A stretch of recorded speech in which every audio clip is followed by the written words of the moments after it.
Well, we finally meet, Governor, if that is your real name. Well, no, it's actually Philip. Philip, huh? Well, that's a funny way to pronounce psycho rapist Cyclops. Rick, calm down. You're a former officer of the peace, and that's just what we're here to do, make peace. Now sit down, right there. Okay, fine. Really? I arrived God only knows how soon before you did. I could have rigged that chair to explode. Well, joke's on you, mister. My chair did not explode. Well, there you go. I'm not such a bad guy after all. Now, let's do something about these guns we're both packing. I'm going to take off my gun belt, and I want you to put yours away. Well, since he went first, I'll holster mine. There, you happy? Surprise, asshole! I duct tape a gun to the side of my table. Oh, shit! You got me!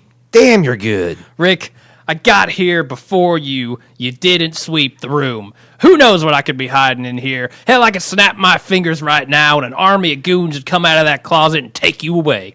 That closet? Look, just shut up. I'm kidding. See, I'm putting my gun away. Well, that is good, Philip, because I was getting nervous. How about a drink? I brought whiskey. I'm kind of jumpy. I could use that drink. Okay, I'm getting up. I'm going to this other room. Okay. You know, I could be getting a gun or a knife, hiding all manner of weapons on my person. You can't see me or tell what I'm doing. Are you pouring me a drink? That's right. That's right. And now I'm coming back. Look, I could have put poison in your whiskey, but I'm pouring it right here in front of you since I'm such a nice guy. Well, I hope this whiskey is half as nice as you're turning out to be. Jesus, Rick, you are a piece of work. Salud. Now, you drink first. Bottoms up. I poisoned the whiskey. God damn it! Just kidding, kidding. Thank God. But I did poison the glass. God damn it! Just kidding. Oh, God. I don't mind telling you, but this is turning out to be an emotional roller coaster for me. Well then, now that we have a measure of each other, let's get down to business. I've got a bigger town, more people, and better weapons. And I'm just infinitely more cunning than you, so I'm going to wipe you out. Unless... You want the prison? I don't want your shithole prison. You want Merle? Rick, I need you to give me Michonne. Michonne? But we just did like 40 minutes of character development with her. Oh, is that a fact? Well, slaughter it is then. No, wait. Fine. You can have Michonne. And Carol, I think Andrea said her name was. Oh, God, her? I'll pay you to take that one off our hands. And I'm going to need Maggie, too. Now, wait, hold on now just a minute. Glenn would not like that at all. Oh, you prefer Annihilation? No, wait. God, I tell you what. God, Carl Jr. is never going to forgive me, but we got this sweet little piece of ass goes by the name of Beth. Now, she's only 17. I could work with that. And I think I can see my way to parting with her. All right, you got yourself a deal. Well, all right then. That was easy. Now then, about Maggie. 2 hours later. So, you're giving me all the women, after I beat Glenn to death in front of Maggie, all your guns. Except my pet python, Petunia. Of course. All your vehicles, all your ammo, except for one bullet you want to keep in your left breast pocket. All your non-pet related foods, Daryl's head. On a pike. Yep, on a pike. Let's see. Oh, Glenn Mazzara fired. Immediately. All right, your daughter Judith to raise as my own, your son Carl's unconditional love, Merle's other arm. And both legs. Yeah, Herschel's beard, some guy named Morgan, 2 walkie-talkies. Let's see, what else? Oh, yeah, you're going to place my nuts in your mouth. For a period of no more than 60 seconds. All right, in our town square, in front of the entire Woodbury Assembly. Then you take what's left of Merle and Herschel and you get the hell out of Georgia, never to return. That seems more than fair. Now, of course, I'll have to discuss these terms with my people. You do that, Rick. Let's meet back here in 2 days. And just to be clear, I'm going to double-cross and kill every one of you that shows back up. Then I'm going to sack the prison. Okay, back here, 2 days. Got it.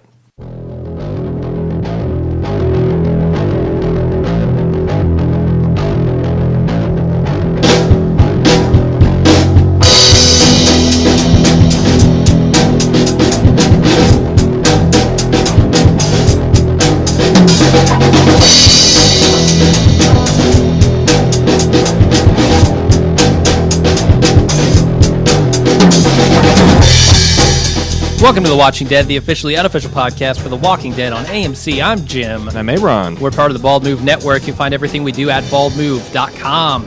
This week we're covering Walking Dead Season 3, Episode 13, titled Arrow on the Doorpost. Any idea what that means, Aaron? I have no idea. Okay, because neither do I.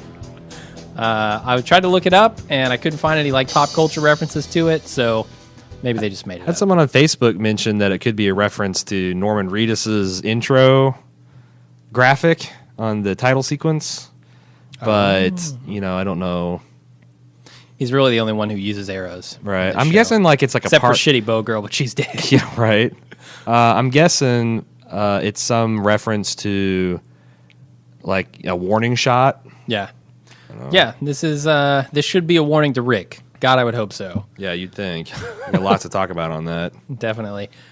Do we have anything to do up front before we do the recap? We have some stuff to do up front. First thing is I want to remind people they have one final week to enter into the Bald Move Kindle Fire giveaway.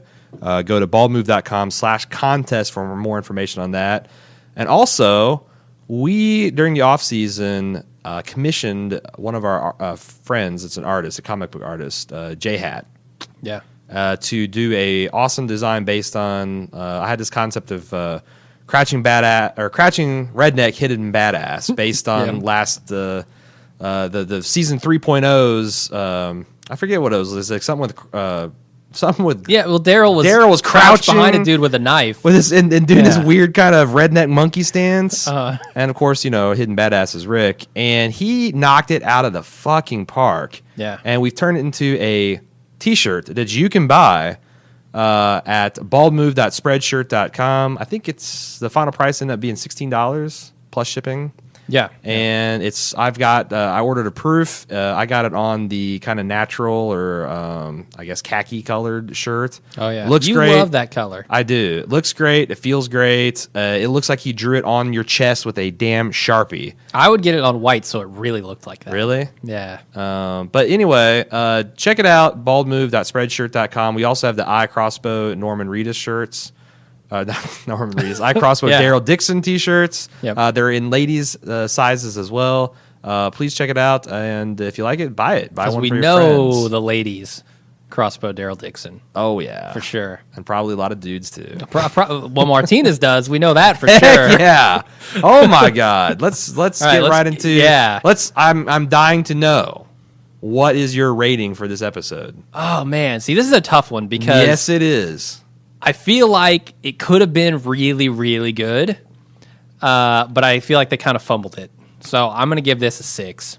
I'm going to be a little bit higher. I'm going to give it a 7, but I see what you're saying. And also, I'm burning with curiosity because this is supposedly the first episode that got a lot of reshoots and a lot of retooling. Oh, boy. What do you think Mazzara's original vision could have been? It had to be better than this, is my guess. Better? Yeah. Why would they fuck it up then? Because I don't know. It's AMC. They do what they want. Yeah? Yeah. They kind of should have trusted Darabont a little bit and gone with his vision some more. I mean, they saw the beginning of season 2, I guess, and said, fuck this guy. We're out. Yeah, I can't support Darabont after the first half of season 2. But how is he going to wrap it up? Also, the final 2 episodes, or even kind of 3 episodes of season 1 were a little bit of a stumble, in my opinion. I like the CDC stuff. Tell It to the Frogs. Okay, fuck Tell It to the Frogs. That was the worst episode ever. Oh, God. Okay, well, one of my favorite recaps ever, though, if you want to go back to our archives and check it out. Yeah, that was a good one. I don't know. How do you think he could have done it better? This episode? What was his vision? I don't know. You're asking me these speculative questions. I have no freaking clue. Yeah. I'm not going to stick my neck out. All right, fine. I just wonder, if they punched up the pacing somehow. Yeah, it seems like season 3 has had this solid, consistent pace, right? Mm-hmm. They kind of slowed it down last episode for Clear to go explore Morgan and Rick and Carl and Michonne a little bit. Then they kept it kind of slow here. See, I almost wondered if it was like a bottle type episode where it's just Rick and the governor and it's real psychological, and then they went back and maybe inserted the scenes between Martinez and Daryl and Herschel and Poindexter and Andrea and the zombie sequence. Yeah, see, that's that's where I felt it was the weakest, is when they kind of split up the sections. Like, you wanted to see how this all played out between Rick. Like, if you think back to Box Cutter in Breaking Bad, and I won't say anything about what happens in it, but just the intensity of that scene, even without words. Sure. The intensity of that scene as a whole, just left as it is, to play out in front of you, is what I kind of wanted to see here. Right. And they kind of ruined it by just chopping it up into pieces. Well, we have a listener who really agrees with me on that. As we alluded to in the beginning as well, our lengthy skit, and thank you for bearing with us on that. We had a blast doing it. Yep. I feel like that there is a lot of these Chekhov's guns moments that never paid off. Well, they were supposed to be building tension with the literal Chekhov's gun, right? The gun that we expected to be But Chekhov's not just gun. that, but like the governor controlled every freaking aspect of the meeting. Like he's literally giving Rick orders like a schoolboy. Sit down, do this, Drink drink this whiskey. that. And Rick was just complying and letting himself be emotionally Hey, manipulated. Ron, physically I would like manipulated. you to stop talking and rub your belly and pat your head. Well, right now. okay, if that's what it takes to host a podcast, but So, yeah, I agree with you completely. It's just like, why was Rick putting himself in this situation when he has no power here? And he should know that. well, I don't know that that's true because if I'm being charitable, I think that the governor is afraid of the prisoners. Let's just say team prison. Yes, Because but he knows, does like- Rick know that? I think he suspects it, or else why would he be having this meeting? Why would he agree to this meeting? Okay, my entire point here is Rick has the prison. That is literally the only thing keeping him from the numbers and weapons that the governor has, right? Well, but if he didn't have the prison, he'd probably already have left by now. That's what I'm saying. So Yeah. he leaves the prison Yeah. to come meet with the guy who has all the people and weapons. Yeah. Who could just lure him out and then kill him. Right. That was his plan, running the zombie truck in there in the first place. Right, yeah. It seems awfully foolhardy, and so then from that perspective, why did the governor not just roll in there and do a National Guard on him? Exactly. I mean, I feel like that he could have It's killed plot Rick contrivances. with the duct tape gun, Yeah. and just tell Martinez that, hey, as soon as you hear the gun, keep your gun handy, Yeah. and do these guys in, and bang bang, shoot Daryl first, then Herschel. And, I'm going to give me a half hour in here to get everybody relaxed. Because they did. They fucking did. I know. They were sitting outside talking about their diaries for 40 minutes. Yep. So anyway, enough of the rundown. Because there's All right. a lot of stuff I liked in this episode. In That's fact, true, yeah. there's some kind of almost poetic or very insightful things about our current. Like, zombie genre at best is when it's a way to satirize or critique existing culture. And I thought Definitely. that there is some interesting insights into our political, our politics in this country and our culture that I'm going to point out along the way. And despite the stuff that we've been saying about Rick and the governor, there are some interesting insights into their characters as well. Mm-hmm. But we'll get to those. Start off with the first scene. Daryl, Herschel, and Rick are scoping out the farm. The governor is inside, ready for the meeting. My first thought here was, we're back on the farm. Farms and this show are not compatible. I thought it looked very Team Fortress 2. Yeah. You're going into the red side. Sure. A lot of silos. I want to first of all say that I can't say enough good things about the sound design on this scene. Yeah. It was spooky. It was creepy. You had this sense of like almost claustrophobia as they're making their way through the weeds and the buildings. I really And noticed. also, there's all these again. One of these Chekhov's guns. Herschel, storing a gun on a stump, make me think that Rick had some sort of ace up his sleeve that he's going to have all these hidden advantages, and it never paid off. Well, that one has to come back, right? Otherwise, there's no point in showing that. Well, what was the point of showing the duct taped gun to the table if it didn't? So you're pay saying off? that was also just a maneuver to make tension in this episode? I have no idea. Like, when is Herschel going to pull the gun and mow Milton down? I mean, I guess it could happen in an episode or two from now, but That's what I'm thinking. I don't know. Why would the gun So is the governor's going to leave the gun there for 2-3 days? No, because Rick's not coming back. If Rick comes back, he's a lunatic. He kind of is, though. I mean, like I said, I went through, speaking of roller coaster of emotions, I was all over the place. We're like, okay, yeah, this is going to play out exactly how I thought it was. Or, oh, no, this is going to surprise me and be even better. And then, like, no, seriously, fuck, Rick, you're entertaining the idea that this guy is up front? Yeah. You're even debating giving him Michonne? What the fuck? Crazy. Anyway, in between commercial breaks, I got to say, plug our Mad Men upcoming episode. They're doing the teasers. Yes, and did you see our first sighting of 70s hair rocked by Pete? Pete with 70s hair? Oh, yeah. Oh, shit, I missed that. 70s hair, it's like straight out of Frost v. Nixon, man. Awesome. Only with more of a receding hairline. See, I figured it would be Megan. His to go rapier 70s hair. and more receding All right. than Frost v. Nixon. Or Frost/Nixon, whatever it is. All right. Rick and the governor sit down and talk just in time for Andrea to show up.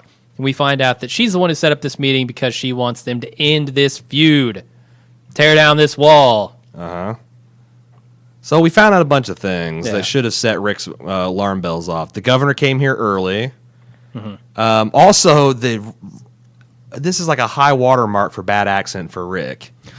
I mean, it's just, oh, you want to talk? I mean, it's hilarious when he's got this Christian Bale Southern Fried Batman voice going on. Yeah. I wish I could have put a little bit more of that in my pre-show skit, but I just didn't have it in me. Sure. Then again, we saw the duct tape gun to the table. Yep. I thought it was funny how Daryl's like little head.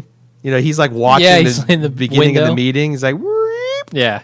So cool. it's like, it makes me wonder why Rick didn't fucking kill the governor. Yeah. You got to wonder if he knows that the governor's coming after him, and he's judged that by That would have now, been right? interesting too when Rick pulls and puts his gun right in his face. If he had shot and told Daryl to basically do everything in reverse, like as soon as you hear the gunshot, you kill Martinez. Well, or Martinez. Rick didn't know anything that was going on outside. Rick got in there before it was... More to my point. I mean, Before the they pulled governor up. could have run up. He went in there with the fucking Yeah. governor. The governor could have rolled up with a fucking bus. No, definitely. The governor had the upper hand here. Yeah. He could have easily used it. All and he should episode have. long. I mean, I don't know. We'll talk about it later. Important thing here, Andrea finds out that something happened to Maggie. So Yes. this is moving the plot along. And the governor not too artful, about the way Yeah. he dodged that. It's like, He I know tried everything about to. you, you know everything about me. So, Then we go back outside, and Martinez and Milton are chatting with Herschel and Daryl. And Daryl's trigger finger is getting a little itchy when he's sizing up Martinez. I think it was sizing up. I think it was all sexual tension, man. You think so? Well, it was all coming from Martinez. It was very... Daryl was just badass in pose, and Martinez was like, whoa, melted butter here. I mean, it's very Iceman versus Maverick Yeah. in the shower room. Just needed a couple flat tops, and we were good. yeah. If High and tight. If Herschel strung a volleyball net up, Between the silos. although a flat top the- would be an improvement over Daryl's increasingly Yeah. Ramona Flowers hair. Mona Flowers hair, yeah. I forgot about that. Jesus. Yeah, it's greasy, too. Real greasy. Oh. All these guys are getting greasy. Yeah, okay. Although I saw, when they show the black and white previews, Uh-huh. Rick looks totally different. Oh, yeah, he does. Incredible. He's dropped a change. lot of weight. Yeah. And, he's got the long Rick hair now. Yeah, and he's obviously way dirtier, way Yep. more disgusting. And some people, he's not still wearing a sheriff's uniform, right? Someone no. mentioned that he was, but Is that's he? not a dirty sheriff shirt. I think that's just like No. a brown shirt he's wearing. Used to be white. Merle tries to convince Glenn to go to the farm and kill the governor. We're back at the prison at this point. But he says it's not the right move, and Merle doesn't like being told what to do. He kind of glares at I thought Glenn. it's funny that they're moving whole ammo boxes around. Mm-hmm. Like, man, if you're getting to the point where you're manually loading a clip from ammo in a box, you are in a fucking bad situation, my friend. Why? They're going to have the high ground. Yeah, but do you know how long it takes to? I'm just saying that in a firefight, have to individually. It's not already loaded into the clip? Yeah, Yeah. Like, I guess it's better than nothing, but Jesus. Yeah. Gotcha. We go over... Also, I just want to say, Yeah. Glenn and Maggie, surprisingly cool about Merle. Everyone Michonne's surprisingly cool about handing Merle the guns. Yeah. Too cool or Merle's just out appropriately there. cool?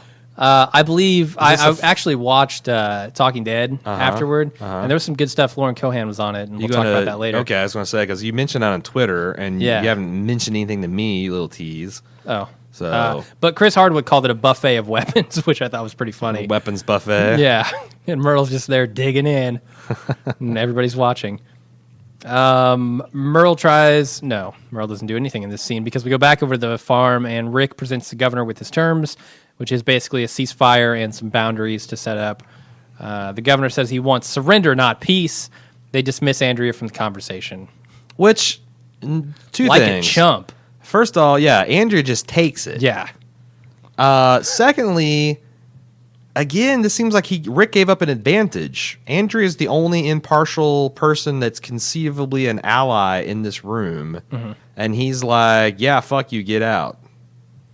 This is between us. And Rick hasn't picked up on the fact that Andrea doesn't know a lot about this governor guy?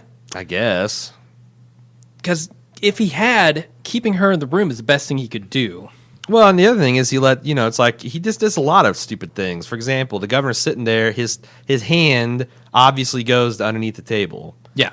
That would be a classic hands back on the table, yep. Kind of moment. I don't care if you're jacking off or reaching for a gun. I don't want none of that. Yep. They do it in the school houses. You got to do it in the zombie apocalypse. Right. Where are we? The governor blames Merle for everything that happened with Maggie. Yeah, you tell a heap big lies. All of it. But Rick calls him on his bullshit. Basically. You're not the governor. You're the town drunk that run through my petunias. Gave me a yard job. When he does call him on it, the governor tries to play the illegitimate child card. Which, Jesus, Andrew, you right?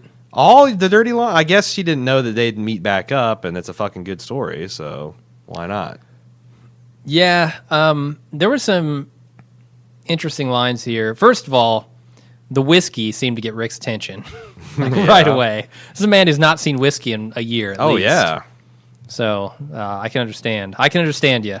I would Rick. think that's the other thing. You would think the booze would be relatively easy to come by a year after 90% of the human population left. You would think so. And shit, what the fuck? I got every who in their house right now doesn't have a couple fifths of something. Unless you're a teetotaler, everyone's got alcohol. Yeah. That's one of the first things I did when I first moved out of my parents' house and got a real job is I started fucking stockpiling booze. Yeah, everyone does. Yeah. And then if you hit a liquor store, you can't take all the liquor. Mm-mm. So there's got to be some stashed around. Every bar in town has been drained dry. Right. Has Herschel been through? I mean, what's going on here? Hurricane Herschel blew through. Collected a few DUIs. Yeah, so I don't know. I like the line where the governor's telling Rick, he's talking about his kid, and he's saying that it's restitution for failing to see the devil beside you. And I think he's very much talking about himself here as well with Andrea. I don't know that he's actually failing to see her and what she's doing, because he lies to her at the end of this episode. Oh, you think he's saying that she's the devil beside him? Yeah. Or he's saying that she doesn't see the devil beside her? No, I think he's talking about himself, but that may not be true. I don't know. Yeah. Because I think I just contradicted myself at the end of it, the end of the episode. I just thought it was a little too on the nose to have your most villainous character say, although I guess there is a long proud tradition of villainous taunting of the hero. Definitely. And of course, the governor once again says he doesn't want to be the governor. He didn't want to be the governor, which is bullshit. Right. No one believes that. And again, not to belabor the point of our skit, but he brought whiskey. Then he gets up and leaves his line of sight, and Rick is just he treats like he's a used car salesman that left the room to talk to his boss. He just starts glancing around the room, kind of drumming his fingers. I'm like, your mortal enemy, who just disarmed you, or at least got you to holster your pistol, is walking off camera, and you could be getting anything: a giant fucking Rambo knife, a flamethrower, a grenade. A flamethrower. He could be coming out 2 pistols, hard boil style, John wooing it up, and Rick just doesn't care. I can imagine he comes out with a flamethrower in a fucking barn full of hay and just burns the thing to the ground with himself in it. Crazy. Yeah. Speaking of crazy, What the fuck is he wearing? Is he turning into Two-Face? What are you Did talking you see his about? jacket? No. First of all, what is his eye patch made out of? I don't know. Tires? Is that what it's I made don't out know. of? Because it looks like fucking tires. Uh-huh. It's disgusting. It certainly infected his eye hole. Ugh. Second thing, his jacket, he's literally Two-Face. One side of it is smooth and leathery. The other side of it looks like it's made out of tires. I swear the guy is melting down tires for clothing. It is possible, I suppose. We know they have a surplus of tires. Someone on Facebook, oh God, I wish I had the comment handy, but they said it's good to see the Daryl broke out the dress Leonard Skinner, or the formal Leonard Skinner attire for this momentous occasion. With the wings? Yeah, because Yeah. he was like noticeably dressed up for the meeting with the governor. Yeah, man. I love Pulling it. out all the stops. He's got to impress Martinez. Mm-hmm. We go back outside. Milton tells the group he's been keeping a diary, Polly Pocket. They're attacked by zombies. Daryl and Martinez have a badass off. Oh, is Jason Schenkel from the Nattercast said it? Oh, did To he? give credit where it's due. Nice. Daryl and Martinez have a badass off. Daryl wins, of course. The two bond over Martinez's loss of his wife and kids, and over a smoke. The interesting thing here, to me, was when Polly Pocket pulls out his diary. He says, I've got dozens of interviews, and then he gets cut off. I wanted to know who those interviews were with. Are they with scientists, like, studying the thing?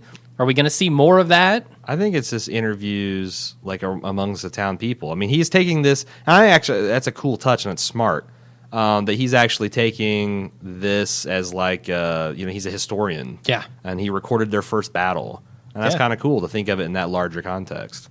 For sure. We go back to Milton, who is now being a total creeper and perving on Herschel's stump. What is with this scene, man? What is Milton's intention here? Really? You don't know? He just wants to, like, he's curious to see, he's trying to learn by trial and error. And it's like, I would be, if I was kind of like a pseudo medic, and I would want to see, like, okay, how did they do the skin flap? How did he heal up? How high up on the knee did he cut? Where was the bite? I mean, he's going into his pseudoscientist mode. Yeah. Well, he could barely handle the old dude dying and coming back. I don't know how he's going to handle a stump, especially a hastily patched up stump. I don't know. Anyway, I did think it was interesting that Herschel says that they were learning by trial and error, and so does Milton. It's kind of how I picture the zombie apocalypse going. Right. Like, everybody who's kind of important and would know these things is gone, and we're flailing around trying to figure out how to survive. Right. Makes a lot of sense. Yeah, it's like you're almost rediscovering human civilization pieces at a time, filling in your gaps. We go back inside, and the governor tells Rick that they're going to kill everyone they know, and then tells the backstory about his wife getting killed before the zombie apocalypse. I don't know. This scene is good. I feel like there's a lot of character development for the governor here. Yep. Even though we knew that his wife was gone, we knew something happened to her. I assumed that it was part of the zombie takeover, but apparently it's not. Yeah. I mean, it was just like an a accident, car accident, freak occurrence. sounds like, yeah. Yep. So And good stuff and there. I And thought- he's trying to play on Rick's obvious distress And it over works his wife. because Rick starts guzzling whiskey, Yeah. which, aside from the potential poison, is just a bad move to start out drinking. I noticed that his glass was always lower than the governor's. Oh, was it? Yeah, governor's sipping, Rick's gulping. At the end, he flips it over. I just thought watching this reminded me very much of some of the House of Cards episodes. And the governor was Kevin Spacey, and Rick was some fucking rube that he was about to put on his puppet strings and dance around like a marionette. Yeah. It's like The last episode not a good look for Rick. The last episode of House of Cards I saw was the one that takes place in Georgia. So that's pretty fitting. Yep. We go back to the prison. And Glenn cuts a hole in the fence to shoot through. He goes back inside to see Merle packing up all the guns. Tells Merle he can't leave, and the group stops him when he tries to go. Some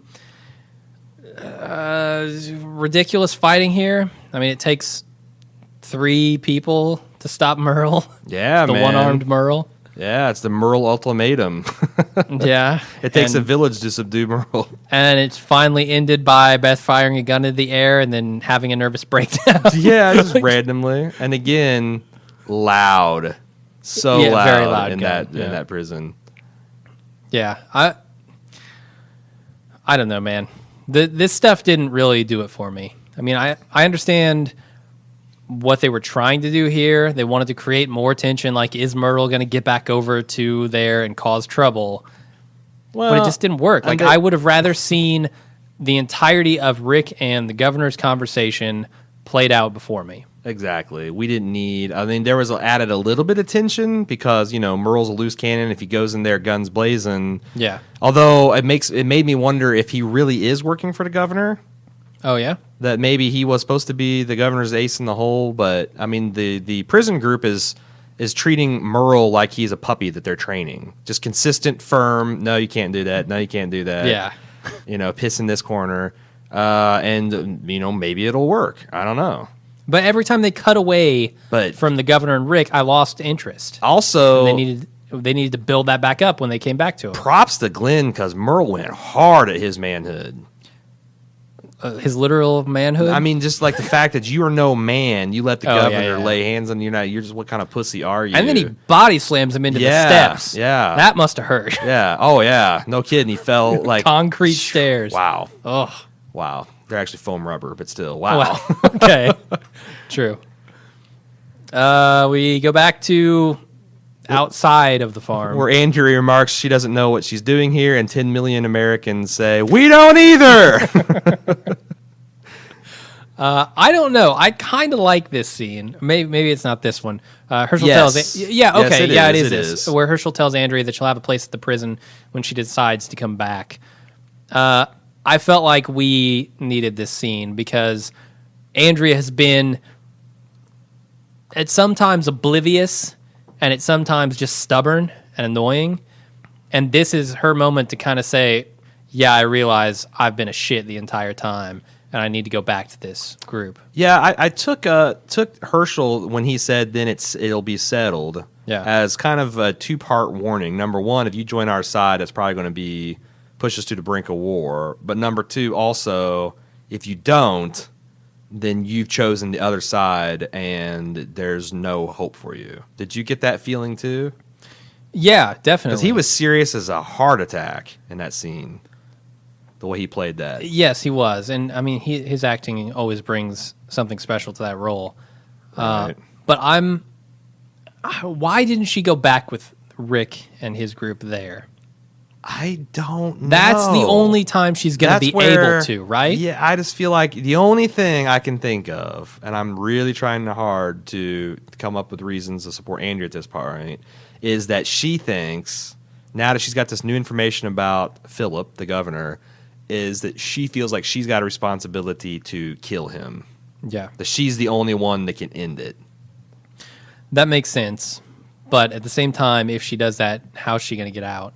Maybe she thinks it's a suicide run, and that this is a price she paid for, choosing the wrong side. I mean, maybe it's a noble thing for her. She does, thank goodness, ask what happened with Maggie here. If she hadn't said anything, I would have flipped the table.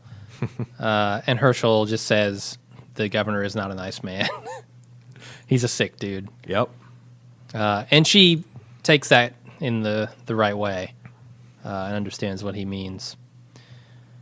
Then we go back inside to the governor, showing Rick his hideous eye hole, telling him that he wants Michonne, and the governor lets on that he's been watching Rick by acknowledging the stash of guns that he brought back, and Rick seems surprised. And we've seen this, we've seen people kind of moving around the prison, and Rick's noticed it, but yet he's allowed them to come and go and bring this. What is his game at, man? The governor? Yeah. Why didn't he pick off Rick and Michonne and Carl? That was half of their badass right there. Yeah, and you've got 90% of their badass right here. Yeah. Well, I guess Michonne's not there. Michonne was. Okay, you have Merle, 70%. And Glenn, but still, that's three guys. Yeah. And, let's say Carol's a decent shot, too. Yeah, I don't know. 4 guys in a prison versus all the combined might of Woodbury. I don't get it, man. Yeah. I was kind of disturbed by his disgusting eye hole. The entire scene, I was just, if I was Rick at that point, I'd just be like, look, put the fucking eye patch back on. I get your point. That's disgusting. Yeah, it's. I thought it made him look actually more like a Kiss Army. Okay. He's got that like perfectly star-shaped eye slit. Nice. Back at the prison, Merle tries to exploit the weak link in the group by getting Michonne to go with him to take out the governor. And it does not work. Michonne is immune to his powers of seduction. Unlike he, who is not immune to her sterling personality. Which this is actually working on her. Like, she smiled at him. Yeah, was that an honest smile? Or was that's what I judged it just as. like you're cute, it's not working? Well, you might have a point there. I don't know. I don't know. I got it to where it was an honest. Because Merle, say one thing about him. I mean, he's a racist. What? Yes. You asked me to say a thing about him. That's one thing to say, but he's also kind of he's kind of charming when he wants to be. Unfortunately, yeah. Yeah, it's one of those guys that you hate to love, right? Like, you shouldn't. He's a terrible guy, but Michael Rooker brings so much to that character that it's fun to watch him be a terrible guy. Right. I can't say the same about the governor, though, honestly. I've not had nearly as much fun watching the governor as I have Merle. Cosign. He's not done a lot with an iconic character. Well, I don't think the character has been very well written. I agreed. I don't think. I mean, you could point that finger at the writers as well. I mostly do, because he seems schizophrenic. He seems like half the time the writers are trying to make us think that he's not as bad as we thought. The other half, they're trying to make him look like this horrible killer. Yeah, I don't know. I just feel like this probably would have worked as a very nice, taut 13-episode season. And blown it out to 16 episodes has just gotten a lot more fluff. Yeah, I mean, we'll see what happens in the final 3, but so far. Where are we? We go back to Glenn. Yeah, Glenn's on watch. Maggie comes out. Actually, before we move on, there was one thing that Michonne said here, that Myrtle's going to do what he wants, and if he goes over there getting people killed is on you. Right. Which is the same thing that Rick told to Daryl about Merle.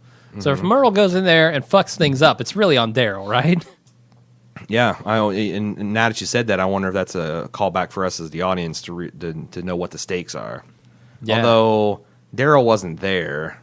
I mean, I don't know. I don't know if Rick would have held him to that. That's the thing. Like, probably. He takes Daryl and leaves Merle unattended. I thought Daryl was supposed to be managing Merle. Right. It doesn't make a lot of sense. Glenn's on watch. Maggie comes out to join him, tells him why she's been so angry lately, and they abandon their post to get it on a storage locker floor. I put this on Facebook, but let me ask you. So, yeah, at what point in your life does fucking on a bare concrete floor become not a proposition? Because like I'm 36, and if someone like bring it on, if Maggie. Real like was or Laura Cohen said, Laura "Let's Cohen. Get down on your garage floor, Aaron." I'd just laugh. You'd laugh? I'd laugh. No, I'd laugh. Like, you didn't see her no. on Talking Dead. Some nice pants she was wearing. No, it's hard. It's gonna be hard on my knees. It's gonna be cold on my ass. It's just it will be cold it's just and hard. Not sexy at all. So, but on the other hand, like if I was 18. I could probably gotten down on a bed of nails wrapped in barbed wire. So, like, what point does that? I mean, has that switch flipped for you yet? As a 31-year-old man, all I can say is no. It has not flipped. Not flipped, especially not with Lauren Cohan. Are you bothered that they explicitly mentioned that they're supposed to be on watch? I am bothered by that. Yes, and they've abandoned watch. Yeah, to go get down and dirty. Yeah, that's the only thing that bothered me about that scene. Otherwise, A-okay. And Maggie and Glenn are a cute couple. I liked it. It's really pretty basic. I mean, it's pretty hot basic cable sex. I don't think you can get hotter than that on basic cable. Yeah. And they super needed this scene, right? They've been angry at each other and kind of bitter about what happened, and now they finally hashed it out. And I actually really liked this because it felt honest. And, Glenn's like, I made it about me. That was wrong. Yeah. And she's like, it's not just that, but I needed you to acknowledge me and be there for me. But, they still love each other. I thought it was, fantastic written and performed scene. Yeah, and here's what Lauren Killian was talking about on the Talking Dead. It wasn't just that Glenn was making it about himself.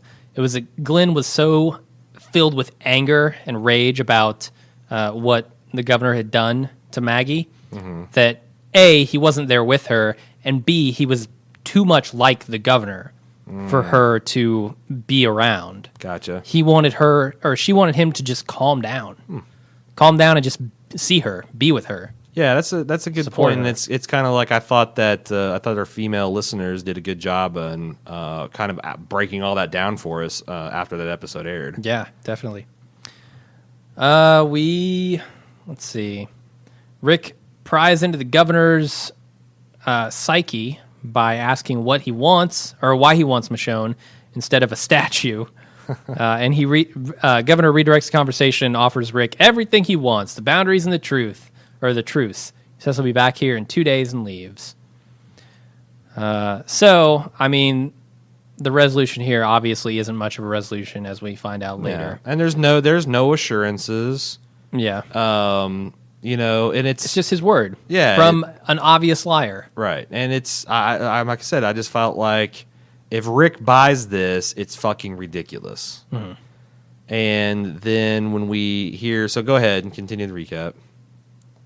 Oh, no, I was just going to... There's something that the governor says in this scene that really kind of drives home, I guess, the underlying feeling of this show, which is kind of a Western cowboy sort of show. A little bit. It's not like Justified or anything, but he sets the date or the time for them to meet at noon. And that, to me, high noon. Showdown at high noon, and Rick's a sheriff. You got the man in black sitting across from him at the table. I mean, it just very much has those themes Drinking whiskey. running through it. Yeah, drinking Yeah. whiskey. So it was kind of cool that they're alluding to those themes that have been there, and you can kind of feel them in the show, but I don't think we've ever explicitly talked about them. Right. And then the music also adds to that. Great music over this montage coming back.